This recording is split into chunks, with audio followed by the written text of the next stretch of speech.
All right, we're going to talk about freedom this morning. Freedom. Of course, you know, freedom means a lot to a lot of people.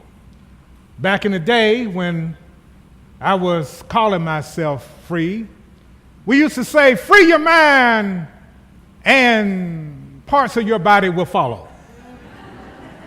Now, some of you all know what that really was, but I'm not saying it up here.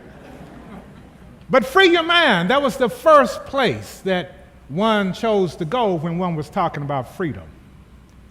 But you know, it's not just your mind that has to be free. So we're going to speak this morning about social constructions. Is freedom just another word? Social constructions. But before I launch into that, I want you all to hear some words from those who have come before us, and they may have something for us today. Brother Randy, would you read those words, please? He went down into Egypt and lived there as an alien, few in number, and there he became a great nation, mighty and populous. When the Egyptians treated us harshly and afflicted us by imposing hard labor on us, we cried to the Lord, the God of our ancestors. The Lord heard our voice and saw our affliction, our toil, and our oppression. The Lord brought us out of Egypt with a mighty hand and an outstretched arm, with a terrifying display of power and with signs and wonders. And he brought us unto this place and gave us this land, a land flowing with milk and honey. A reading by Richard Wright. I was leaving the South to fling myself into the unknown. I was taking part of the South to transplant in alien soil, bend in strange winds, respond to the warmth of other suns, and perhaps to bloom. Now, you are probably familiar with the first reading that came from Deuteronomy, and that was the shorthand version of the Exodus. The Exodus story is one of those stories that remains with us, even though we may not have read it recently. You see, the Exodus story resonates with us because, frankly, all of us, some kind of way, can say, I've been in Egypt. Maybe some of us can say right now, I'm in Egypt. But you know, before you can get to the land of milk and honey, you have to go through a wilderness. You have to have a wilderness experience because you just don't go from Egypt to the promised land. Milk and honey is later. Right now, you have to go through struggle. Struggle. Good, hard, honest struggle. Now, that's what the Exodus story tells us. We must struggle in order to get to that better place. The second reading is from a poem by Richard Wright, who wrote Black Boy, among others, Native Son. Richard Wright wrote that poem because he was speaking about the Great Migration. The Great Migration that took place from around 1910 in this country all the way into the 70s. The Great Migration was the exodus of African Americans from the South to the East, to the North, to the West, anywhere but the South. A very popular book right now, Isabel Wilkerson is the author. A very popular book is called The Warmth of Other Suns, and a line from Richard Wright's poem is the title of this book.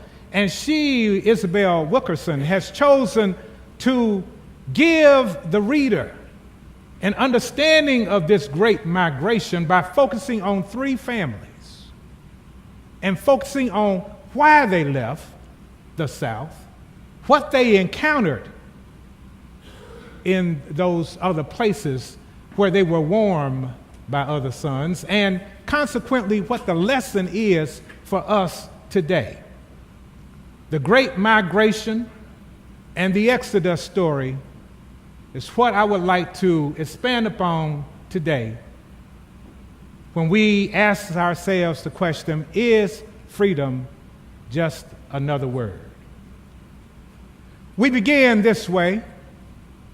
I want you all to understand that when we're talking about African Americans, it includes you who are not African Americans, because in fact the story of African Americans is the story of America, and you play a big part in that story, don't you? But I'm not here to castigate. I'm not here to throw stones. I'm here to illustrate in hopes that you will gain freedom. You see, the warmth of other suns is about the fact that in America we had a caste system. I use the word had, but I use that word with some degree of caution, because in some places we still have a caste system. But not here in this church. Come on now, church. All right? I mean, you had me worried there for a minute. Not in this church. No, not in this church, because this church has said we have a vision statement. And if you read that vision statement, we cover all the bases. We're talking race and gender and sexual orientation and class. You know, class was a hot topic when we were composing that vision statement. Because people said, well, class, I mean, you know, what do you mean class? You know, who is walking around saying I'm less than? I'm, you know, low class? Is that, you know, no one's saying they're lower class. And you know, why even talk about class? Well, it's important, church, because we live in a place that looks at class. Class in the sense of income, education, wealth, you know, those kinds of things that put you apart. And so in this church, we have said, we recognize that, but in this house, we're not saying that you are less than. You see, in the story of the warmth of other suns, they all begin with the fact of how it was and what people were going through. Isabel Wilkerson even quoted Howard Thurman. Howard Thurman was traveling through Florida during the 30s. He had his two little daughters with him, and he was in a public bus terminal. His daughters saw all these signs that said colored only, restrooms, even the stairway. Couldn't go up the same flight of stairs. There was a banister that separated the two. Colored go this way, white go that way. So his little girls turned to Howard Thurman and said, Daddy, what is this? Where are we? Why? What is all of this about? And Howard Thurman took their question seriously. So Howard Thurman thought about this, and finally he said to the girls, the measure of a man's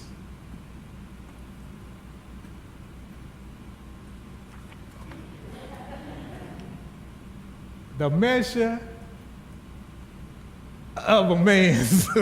minute, I know this quote.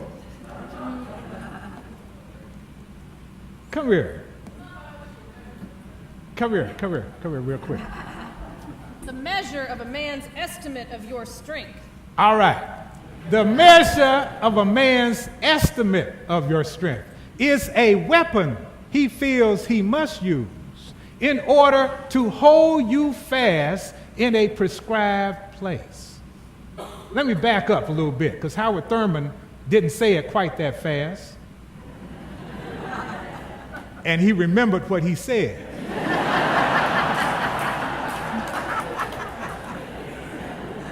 Howard Thurman said the measure of a man's estimate of your strength. It's a weapon he feels he must use in order to hold you fast in a prescribed place. Now that's what the people in the South were dealing with, but not this church. All right. Because we say, if we estimate your strength, we are estimating your strength for good. How you can help, how you can build up, how you can be a part of. We're not looking at it in the sense of a weapon. Oh, this person is strong. This person has vitality. This person is a threat. No, we don't look that way. But that's the way it was. And I'll go all the way back to Egypt. You see, when the folks, the Hebrews, the Israelites, I don't want you to think about slavery when you think about them enslaved. Think about being an alien. You know, think about the folks coming up from Latin America.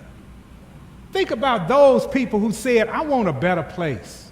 I'm looking for a better place. And they were in their own Egypt, right?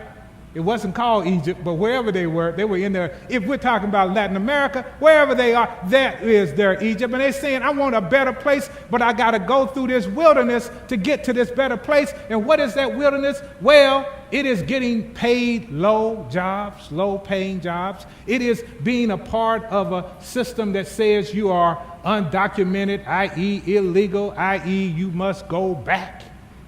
Even though you want a better place, that's not good enough for me because I make the rules. So here we go in Egypt. Think about those folks. Those were the folks who came into Egypt searching for a better place, looking for something better than what they had. And when they got to that place, they said, well, this old Pharaoh and all the Egyptians want us to do hard manual labor, build these pyramids and tombs.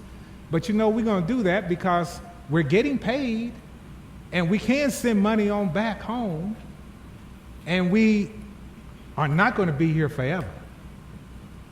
So surely this is just a passing thing. And so those folks worked hard at it.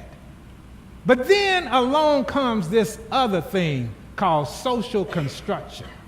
They said, yes, you may be a hard-working, better place seeking kind of individual, but I need to make sure you stay there and just have a dream of a better place.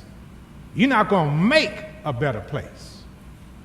We don't know anything about that church, do we? No.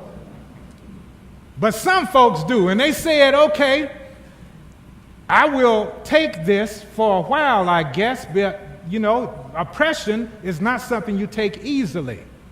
One of the things that came in this book, comes forth in the book, Warmth of Other Sons, is in this hard scrabble life that people were condemned to live in the South, they were still able to fight back in small, insidious little ways. You know, they tell the story about picking cotton. Now, I didn't pick cotton. These hands never picked cotton. But you know, my mother did. My mother did. So I read this a little bit more closely. The gold standard for picking cotton was 100 pounds. 100 pounds meant that's where we start to pay you 50 cents for 100 pounds. Now, some cotton picking folk pick 400 pounds. 500 pounds. They got a little money, but most people, 100 pounds. But please understand, when we talk about picking cotton, we're talking about picking feathers. You know, it takes a whole bunch of bows to make a pound. A whole bunch. Like maybe 100. So you're picking feathers and trying to get up to your 100 pounds. Well, it seems that the way people would fight back would be to pick the whole stalk. And then when it was weighed, maybe it had a little bit of, or they would throw some rocks in there, to make sure that, they try to get up there a little bit.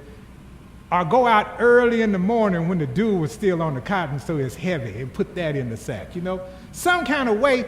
And that was important, folks, because, the people who are struggling in Egypt and the people who are struggling in the South and the people who are struggling right here in Tulsa, Oklahoma are not just saying, oh, well, that's my lot in life. I have to do this thing. No, they are not. They are fighting back in all kinds of little ways for their humanity. Their humanity, because they realize who they are. They're just going through the wilderness, seeking a better place. They're not condemned to this oppressive environment that has been heaped upon them. So one of the things then that we have to understand is that there's a social construction that comes about. Now, many people say, well, Brother Davis, that's all fine, well, and good. But there's a difference between us and them. And them can be anyone that's not us. There's a difference. And you know how that works? People say that it's about fear. It's just the fear of the unknown. They're just different. And so, I have a little fear. I don't know what it is. It's just fear. And that's supposed to make it right. But what people are afraid of is the social construction tied to them. Whether that's that they may hurt you, they may steal from you, they may do whatever. The point is, it's not what I would do. And so I have to put this social construction and paint the picture so that everybody can understand. I have fear of the other. And then we call that natural. But it's not natural. Look at children. Do children fear the unknown?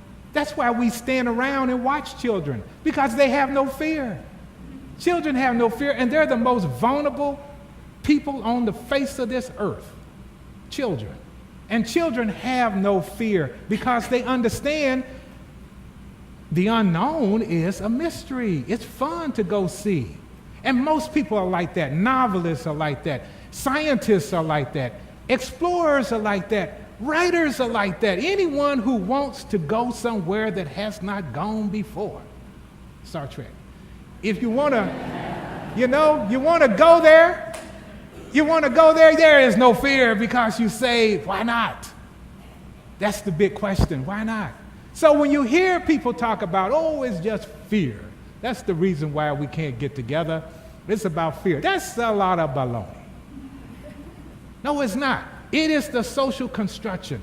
And I'm here to tell you there is another book I want you all to read by Alan Johnson called Privilege, Power, and Difference. And Alan Johnson just explodes this thing about social constructions and looks all through it and says, wait a minute, come on, you're better than that, to fall prey to the conventional wisdom.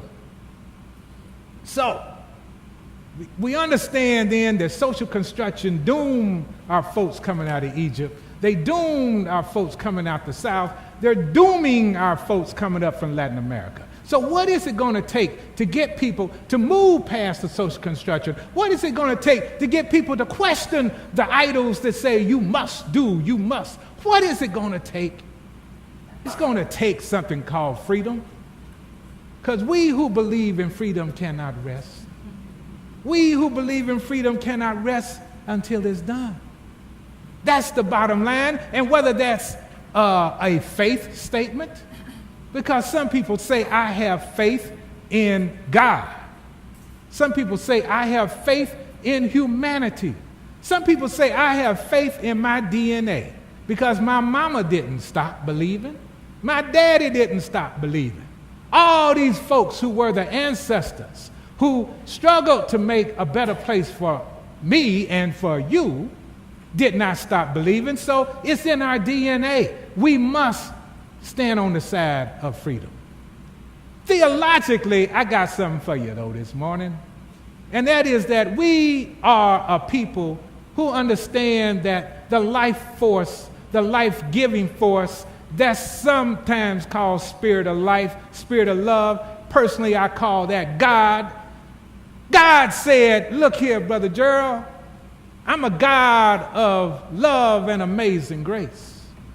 And you know, you may stand up here blind as you want to be, but I got words for your mouth. Just open them and they'll come on out. I got words for you, Brother Gerald, because I'm a God of grace. Amazing grace, my son. And amazing grace means that though you may have Bull Connor standing in the streets of Birmingham, and though you may have George Wallace blocking the schoolhouse door, and though you may have Ross Barnett saying, no, Mississippi, segregation now, segregation forever, though you may have those people with lips dripping with blood of the ancestors saying no to freedom, we know who won. We say scoreboard.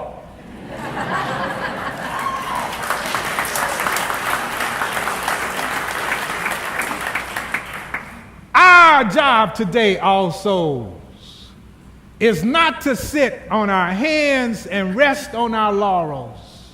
Our job today, all souls, is to take up this thing called freedom and understand there are social constructs that block our path. But we have something that's called a bulldozer that comes through knocking them down, whether it's doors or barriers of any kind, because those are weapons of truly mass destruction, based on an estimate of the strength of the people. But we stand as a people full of strength, ready to say no, no, no.